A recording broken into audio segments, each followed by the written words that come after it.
La vida cristiana es un caminar por en medio del desierto de este mundo, en el cual, al igual que el peregrinaje de Israel rumbo a Canaán, encontraremos gigantes, vamos a encontrar fieros enemigos, incredulidad, deseos de regresar a Egipto, es decir, deseos de regresar al mundo.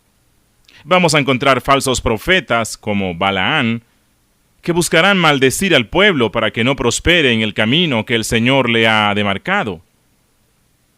La historia del pueblo del Señor ha sido una historia de luchas, de contiendas, porque como dice Pedro, tenemos a un adversario, el diablo, quien como león rugiente anda buscando a quien devorar.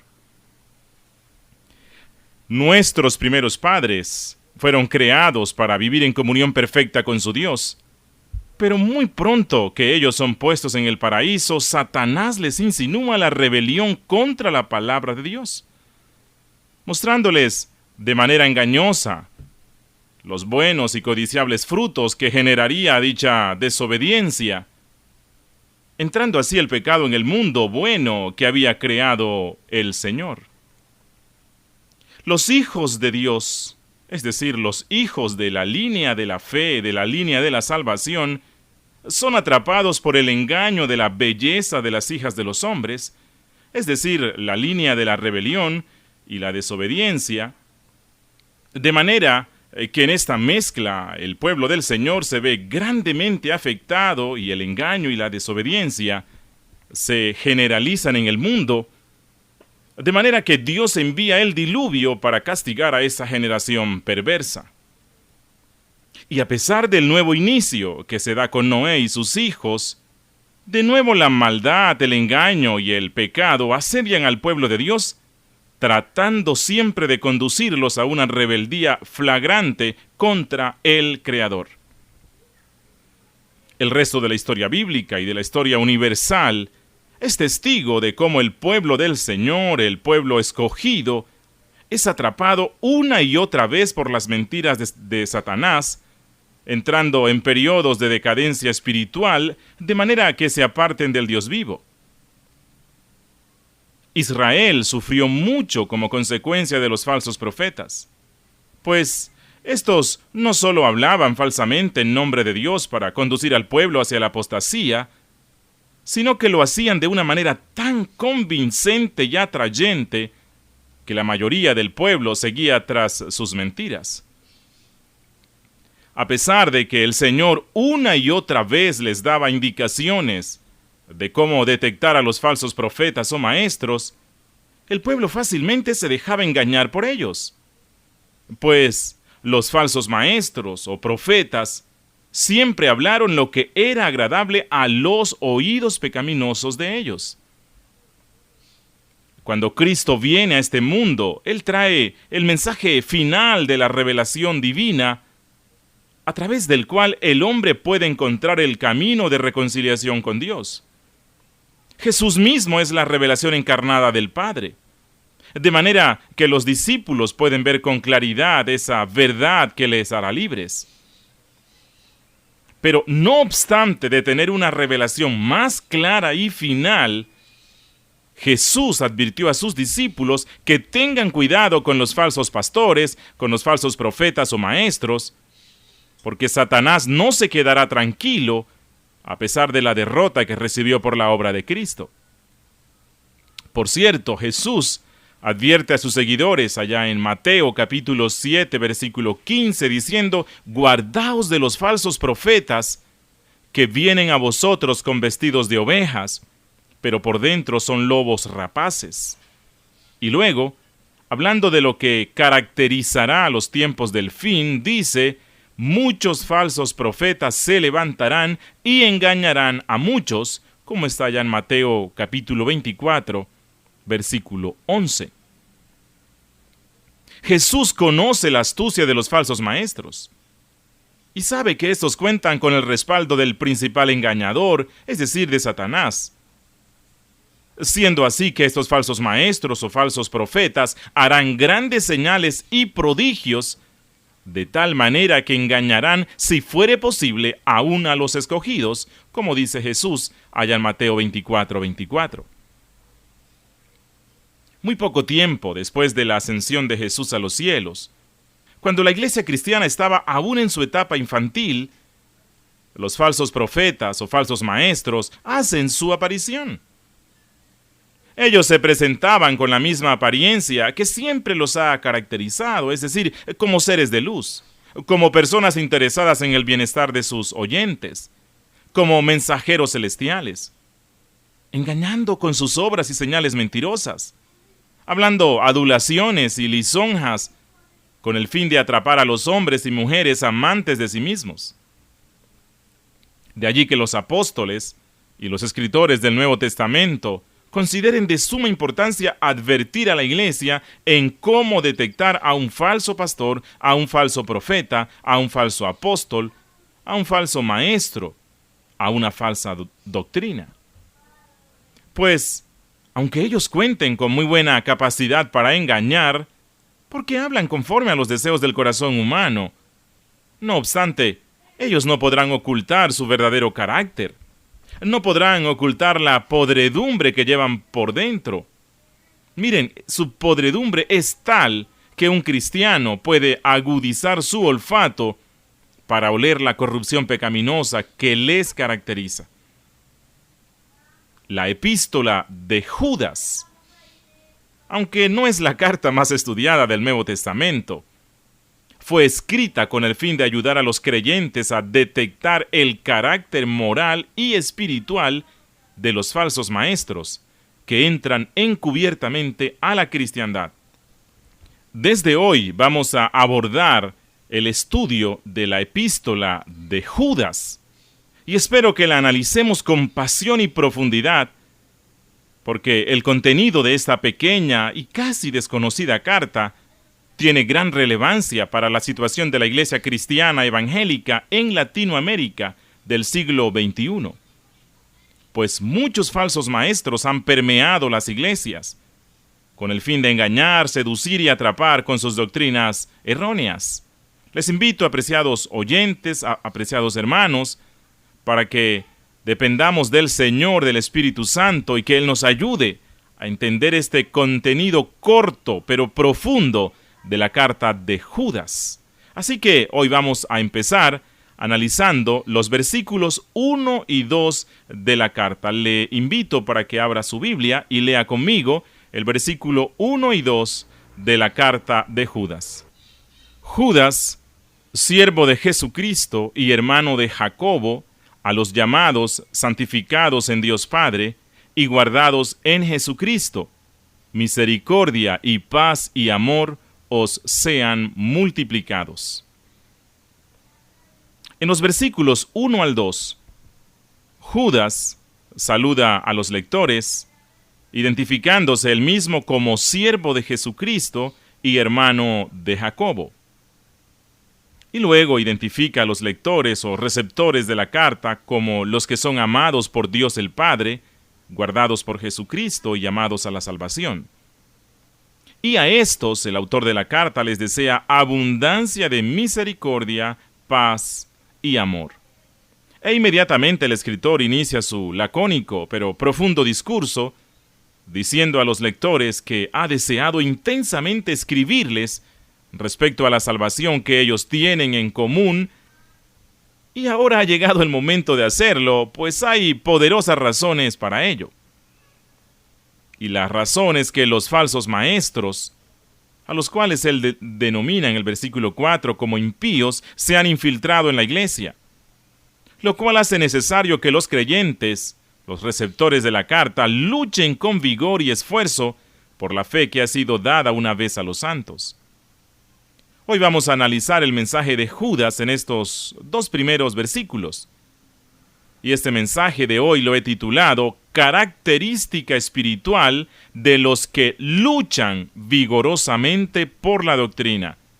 Característica espiritual de los que luchan vigorosamente por la doctrina. Luego en el versículo 4 vamos a ver la característica de los falsos maestros. Pero hoy vamos a ver las características que nos presenta Judas de los que luchan vigorosamente por la doctrina. Y he dividido este estudio en varios puntos. Y el primer punto que quiero analizar hoy, basado en el versículo 1, es el siguiente. Judas, ejemplo de lucha vigorosa.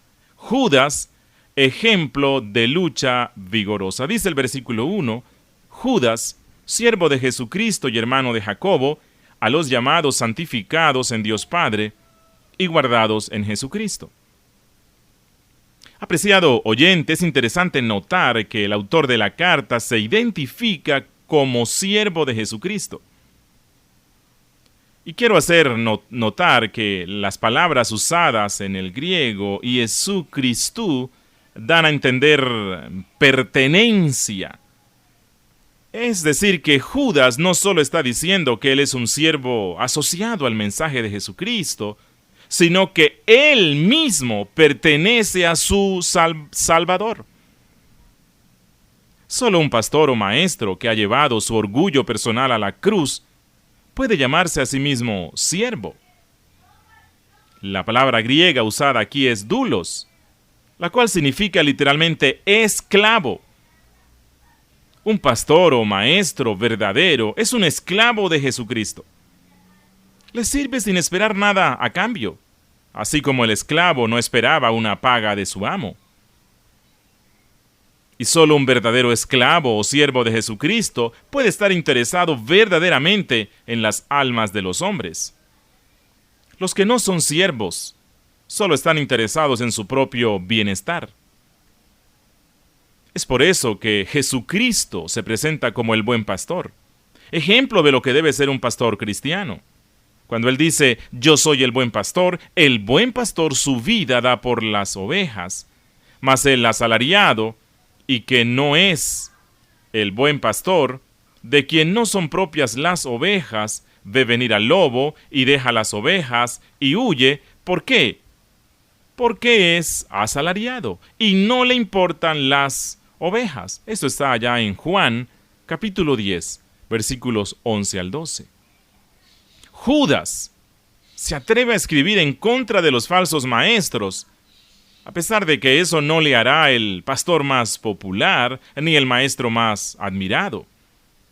Pues de seguro que al cuestionar la vida y la doctrina de los falsos pastores, recibirá ataques de los mismos hermanos. Es posible que los hermanos le hayan dicho, Judas, ¿por qué eres tan intransigente? ¿Por qué eres tan falto de amor? No juzgues para que no seas juzgado. Recuerda que el amor une y la doctrina divide. Abandona ese espíritu hipercrítico y ama a los hermanos aunque ellos no piensen como tú. Judas, ¿qué te crees tú para hablar de falsos maestros? Recuerda que estamos en un mundo relativista. La verdad es relativa al individuo. Si tú crees que los pastores no deben trabajar en el ministerio esperando lucro personal, está bien, es tu verdad. Pero no condenes a los que no piensan como tú. Este es un mundo pluralista. Hoy todos cabemos en el mundo. Y por lo tanto todos cabemos dentro de la iglesia, sin importar tanto la doctrina. Judas abandona esa vieja costumbre de los profetas, de estar discutiendo respecto a la fe. Mejor dedícate a hacer el bien al prójimo. Advertir en contra de la falsa doctrina, apreciados oyentes. Advertir en contra de la falsa religión fue el motivo por el cual los judíos mataron a los profetas. Y Judas se expone a lo mismo al hablar en contra de las falsas doctrinas, pues siempre han sido más los que siguen lo falso que los que siguen la verdad. Tal vez sea esa una de las razones por las cuales hoy no se estudia mucho la epístola de Judas. Y las predicaciones basadas en esta necesaria carta sé que son muy escasas. Por eso, solo un siervo de Jesucristo puede escribir o predicar de lo que Judas escribió. Sabemos que el que escribe esta carta no es Judas, el apóstol que traicionó a Jesús, el Iscariote, pues él distaba mucho de ser un siervo o un esclavo de Jesucristo, ya que su interés no era la salvación de los hombres. No. Su interés era el amor al dinero. Estaba con Cristo porque encontró en la religión un medio para satisfacer su corazón codicioso. Él aparentaba amor y cuidado por los pobres, pero en realidad solo quería satisfacer su propia codicia. Eso es lo que dice allá en Juan capítulo 12, versículo 4 al 6. Y dijo uno de sus discípulos, Judas Iscariote, hijo de Simón, el que le había de entregar: ¿por qué no fue este perfume vendido por 300 denarios y dado a los pobres? Y escuchen lo que dice Juan. Pero dijo esto, no porque se cuidara de los pobres, no porque estuviera interesado en ayudar a los pobres, sino porque era ladrón y teniendo la bolsa, sustraía de lo que se echaba en ella. Judas, el autor de la carta, el hermano de Jacobo, por cierto, medio hermano de Jesús, tiene autoridad para escribir esta exhortación porque él es un siervo de Jesucristo. Él está dispuesto a ser rechazado por algunos cristianos, a sufrir por la causa del Evangelio, a luchar por la pureza de la doctrina apostólica, aunque eso le cueste la vida o el rechazo de su preciosa carta. Judas, habiendo dado este saludo con tan profundo significado, ahora prosigue hablando del estado espiritual de aquellos que podrán continuar con esta lucha a muerte por la preservación de la sana doctrina y el rechazo de los falsos maestros o falsos profetas. Así que vamos a pasar al segundo punto. 3 características espirituales de los que han de luchar vigorosamente por la doctrina. 3 características espirituales de los que han de luchar vigorosamente por la doctrina. Dice en el versículo 1 y el versículo 2, a los llamados santificados en Dios Padre y guardados en Jesucristo. A los llamados santificados en Dios Padre y guardados en Jesucristo. Mis apreciados oyentes, no todos podrán luchar en contra de la falsa doctrina. A algunos les dará lo mismo estar en lo verdadero que en lo falso, porque estas personas no están buscando a Dios con el fin de vivir para Él como sus siervos, sino que le buscan por intereses personales. Sí, para que Dios les alivie todos sus problemas, para que les dé salud, para que les dé dinero y riquezas, para que los libre de las deudas, para aliviar su soledad, en fin, para cualquier cosa, menos que ser su siervo. Pero hay un grupo, no tan numeroso como quisiéramos, que sí está interesado en la doctrina bíblica, que sí le importa el contenido de lo que creemos, que considera vital para la salvación y la salud espiritual el estar cimentados en la doctrina de Cristo y en la doctrina de los apóstoles del Cordero. ¿Por qué a algunos creyentes no les importa mucho la doctrina bíblica o el luchar en contra de la falsedad? Bueno, algunos no lo hacen por ignorancia. Porque han crecido poco en la fe, son, como dice Hebreos, niños o bebés en Cristo. A pesar de los años que llevan en la vida cristiana, prefieren seguir tomando leche que comer alimento doctrinal sólido. Y otros no lo hacen porque no son creyentes. Están dentro de nosotros. Están con nosotros, pero no son de nosotros. A ellos no les importa la doctrina cristiana. Solo quieren lo que les satisfaga en su ego, en su orgullo y en sus deseos materialistas. Y las Sagradas Escrituras nos presentan claros ejemplos de ello. Si ustedes leen 2 Timoteo capítulo 4, versículo 10, allí Pablo nos habla de Demas. Dice Pablo, porque Demas me ha desamparado amando a este mundo. Demas había colaborado por un tiempo con el apóstol Pablo, pero luego se fue. No quiso seguir como siervo, porque amaba a este mundo.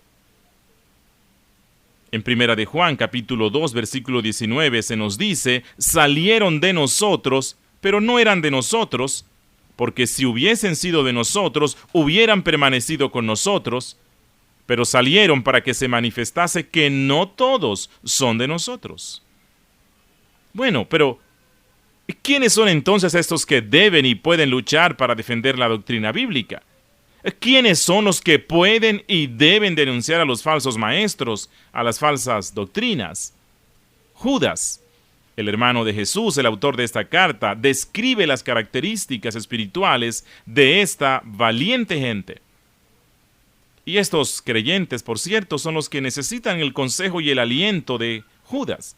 Y Judas primero nos dice que esta gente que ha de luchar por la doctrina son llamados. Dice que son llamados. Aquellos que están siendo motivados, aconsejados y exhortados para luchar en contra de las falsas doctrinas que enseñan los falsos maestros, primero que todo, han sido llamados por Dios. Bueno, aquí no se trata del llamamiento general que el Espíritu Santo hace a los pecadores al arrepentimiento.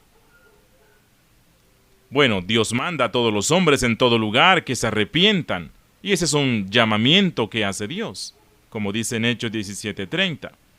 Pero Pablo dice que no obstante que todos son llamados al arrepentimiento, no es de todos la fe, como dice en 2 Tesalonicenses 3:2.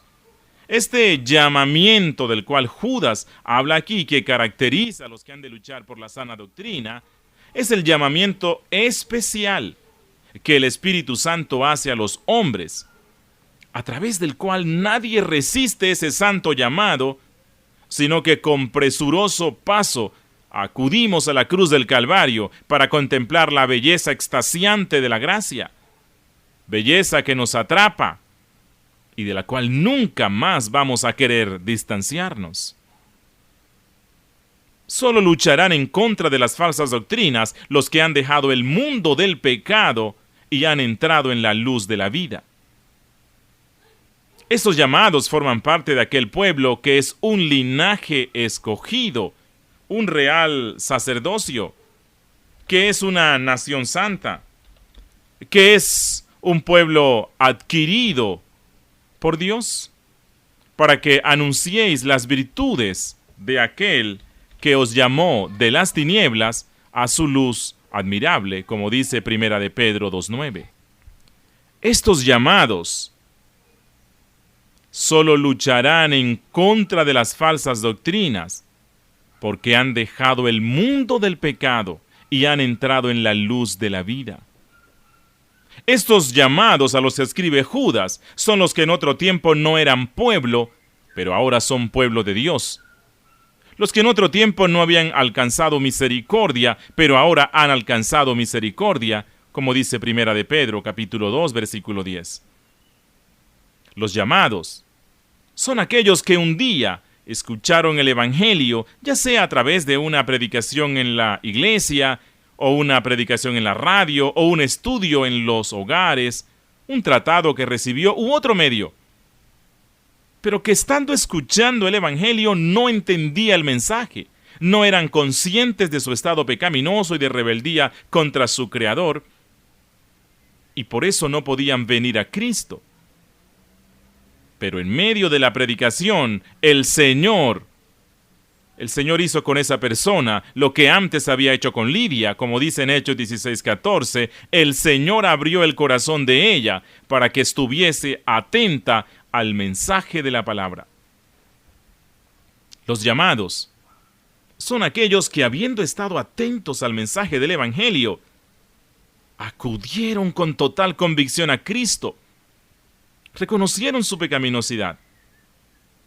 Ya no se vieron más como personas buenas, sino como enfermos que necesitaban del médico eterno. Se despojaron de su propia autoconfianza espiritual y depositaron toda su confianza en la cruz del Calvario. Solo estas personas que han escuchado este llamamiento celestial, que han escuchado el llamado del Espíritu Santo, podrán luchar en contra de la falsa doctrina, anunciando y proclamando la verdadera fe que ha sido dada para siempre a los santos. Te pregunto, apreciado oyente, ¿cómo podemos estar tranquilos cuando escuchamos a muchos predicadores motivando a la gente a venir a Cristo, usando como anzuelo o gancho las necesidades económicas, una precaria salud física, el deseo de ser más ricos, el anhelo de ser más popular. ¿Cómo estar tranquilo frente a esta clase de predicación cuando nosotros mismos hemos sido llamados por Dios? Cuando hemos visto la cruz sangrante de Cristo, cuando hemos visto sus padecimientos y el Espíritu Santo nos ha mostrado que solo al ver nuestra miseria espiritual podemos acudir al Calvario. ¿Cómo estar tranquilos cuando vemos cómo muchos predicadores están llamando a la gente a Cristo sin que ellos sean concientizados de sus pecados y maldades? Te pregunto, apreciado oyente que eres cristiano, ¿acaso cuando el Espíritu Santo nos llamó a Cristo, primero no nos mostró el estado de pudrición en el que estábamos como consecuencia de nuestras maldades y nuestras rebeliones?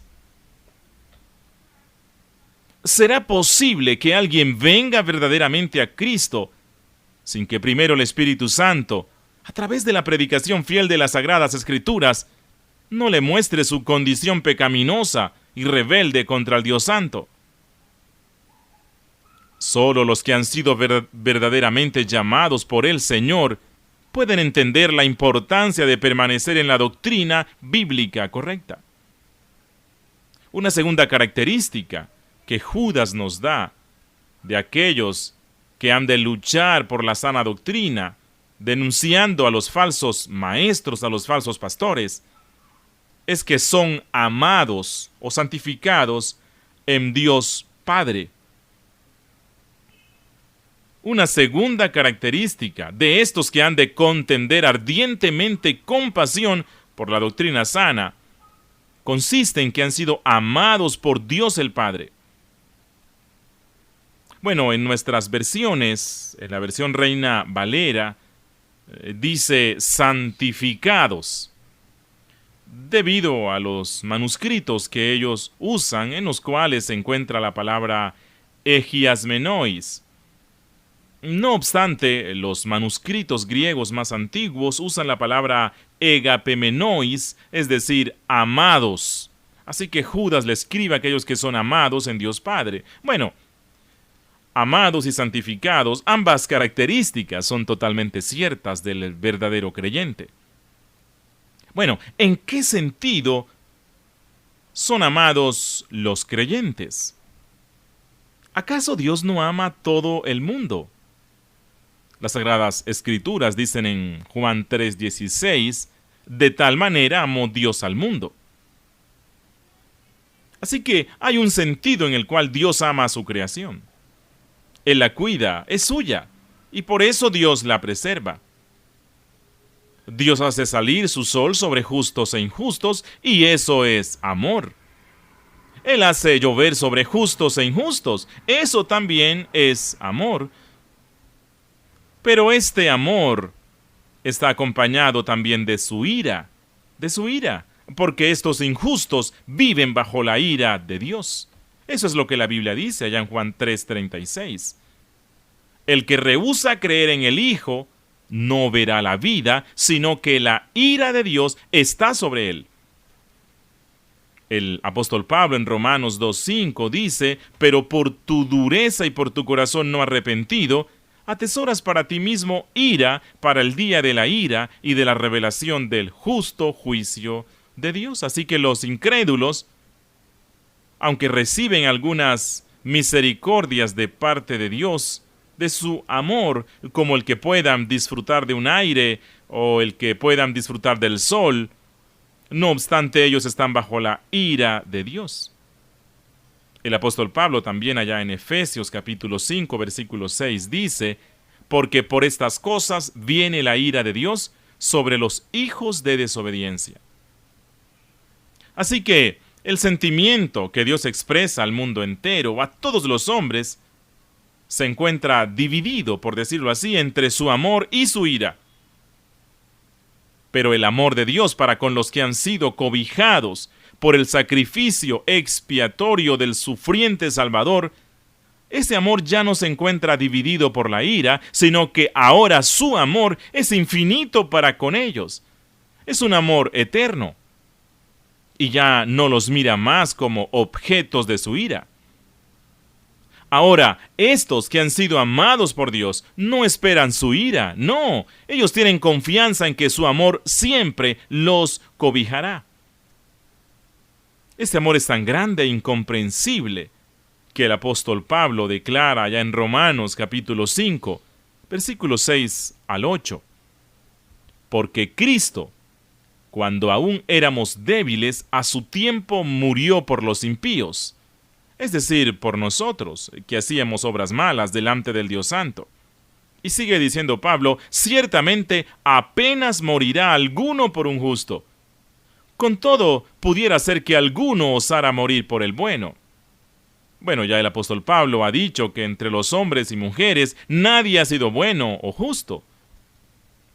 Y sigue diciendo, mas Dios muestra su amor para con nosotros, en que siendo aún pecadores, Cristo murió por nosotros.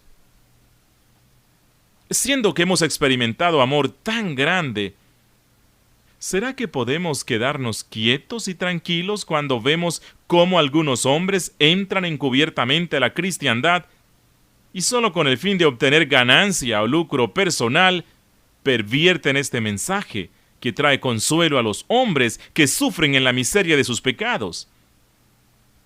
¿Será que aquellos que han conocido y experimentado el perdón de sus pecados, solo por confiar plenamente en Cristo, se quedarán dormidos frente a movimientos sectarios que desvirtúan el mensaje de salvación, cambiándolo por un mensaje de motivación psicológica o prosperidad material, cuando la necesidad más grande de todo hombre se relaciona con su vida impía, con sus pecados y rebeliones? Y otra característica que da Judas de estas personas que han de luchar vigorosamente por la fe, por la doctrina sana, es que son guardados o protegidos por Jesucristo. Son guardados o protegidos por Jesucristo. Estos que han de contender ardientemente por la doctrina sana son aquellos que cuentan con la garantía de salvación ofrecida por nuestro Señor Jesucristo. Estos no viven en el temor de perder su salvación, sino que tienen como firme certeza de su salvación las palabras de Jesús, quien dijo, mis ovejas oyen mi voz, y yo las conozco, y me siguen, y yo les doy vida eterna, y no perecerán jamás, ni nadie las arrebatará de mi mano. Mi Padre que me las dio es mayor que todos, y nadie las puede arrebatar de las manos de mi Padre. Estos que han de contender por la doctrina sana, denunciando a los falsos maestros, no temen ni siquiera a Satanás porque cuentan con la oración intercesora de Jesús, quien oró al Padre diciendo, yo ruego por ellos. No ruego por el mundo, sino por los que me diste, porque tuyos son. Padre Santo, a los que me has dado, guárdalos en tu nombre. Cuando estaba con ellos en el mundo, yo los guardaba en tu nombre, pero ahora voy a ti. No ruego que los quites del mundo, sino que los guardes del mal. Estos creyentes, aunque sean pocos, tienen la certeza que todo su ser será guardado en santificación para la consumación final de la salvación. Como dice Pablo, y el mismo Dios de paz os santifique por completo, y todo vuestro ser, espíritu, alma y cuerpo sea guardado irreprensible para la venida de nuestro Señor Jesucristo. ¿Será que teniendo tan grande garantía de salvación y cuidado salvador, podremos estar tranquilos cuando las falsas doctrinas corroen a la cristiandad, llevando a los hombres a confiar en sus propios medios, en sus donaciones o siembras económicas, en sus ayunos orgullosos, en sus buenas obras? ¿Acaso no sabemos que cuando los hombres confían en estas cosas para alcanzar el favor divino, viven en temor, inseguridad, miseria espiritual, tratando de hacer una y otra obra con el fin de calmar sus intranquilas conciencias? A todos aquellos que han sido llamados, amados y guardados por Dios en Jesucristo, Judas les desea abundancia de misericordia y paz y amor. ¿Y cómo no podremos experimentar la verdadera misericordia, la verdadera paz y el verdadero amor, habiendo recibido una salvación tan grande y completa de nuestro Redentor? Apreciado oyente, ¿seremos tan egoístas en disfrutar solos de estas enormes bendiciones y no haremos nada por ayudar al resto de creyentes y personas que caen presa de los estafadores religiosos que hacen mercadería con la fe cristiana? Amado hermano en la fe, de este estudio de los 2 primeros versículos de Judas, podemos sacar varias aplicaciones para nuestra vida. Apreciado hermano, nuestra primera responsabilidad como contendores de la fe consiste en someternos en todo al autor de nuestra salvación. Llevemos ante Él todo nuestro ser y ofrezcámosle nuestra vida como una ofrenda. Digámosle hoy y siempre: yo soy tu siervo. Estoy dispuesto a perder mi vida con el fin de ganarla. Apreciado amigo, hermano en la fe, dejémonos de amarnos tanto y de preocuparnos tanto por nuestro bienestar mundano, y amemos más al Señor y dueño de nuestras vidas, a aquel que nos compró con sangre preciosa para darnos vida eterna. Si no sientes preocupación por aquellas personas que están siendo víctimas de los falsos maestros o falsos pastores o falsos apóstoles, entonces recuerda lo que eres en Cristo. Recuerda el llamamiento santo que recibiste del Señor. Recuerda el eterno e inmenso amor que ha cubierto todo tu ser. Recuerda cómo el Señor intercede por ti, garantizándote una salvación eterna. ¿No te compadeces de las personas que viven en temor constante porque las falsas doctrinas les han llevado a confiar en sus buenas obras, en sus siembras económicas, en sus pactos terrenos? Iniciemos esta contienda por la doctrina bíblica, reconociendo y viviendo lo que somos en Cristo, gozándonos en estas verdades grandísimas, alimentando en nosotros la misericordia, la paz y el amor. Y luego vamos a estar tan henchidos de estos gozos espirituales que nos será imposible retenerlos. Y entonces seremos movidos a compartirlo con otros hombres y mujeres que, así como nosotros un día, no conocíamos verdaderamente la abundante gracia del Evangelio de Cristo. Y a ti, apreciado amigo que me escuchas, que aún no conoces a Jesús como tu Salvador y Señor, te digo, no te quedes tranquilo en tu miseria espiritual. Sabes que para ti también hay esperanza de gozar y disfrutar de este llamamiento santo, de este abundante amor y de este cuidado seguro. Te invito para que acudas hoy al Salvador y le supliques que tenga misericordia de ti, concediéndote el don de la fe, para que puedas ver tu estado de rebeldía contra el Dios Santo, y que Dios te conceda mirar a la cruz del Calvario, mirar la sangre del Hijo de Dios que es derramada para dar perdón y seguridad de salvación a todo el que acude con fe a ella. Si usted desea recibir una copia de este programa o desea descargarlo, puede ingresar a la página web www.caractercristiano.org. Repito, www.caractercristiano.org. Este es un aporte de la Iglesia Bautista Reformada La Gracia de Dios en Medellín.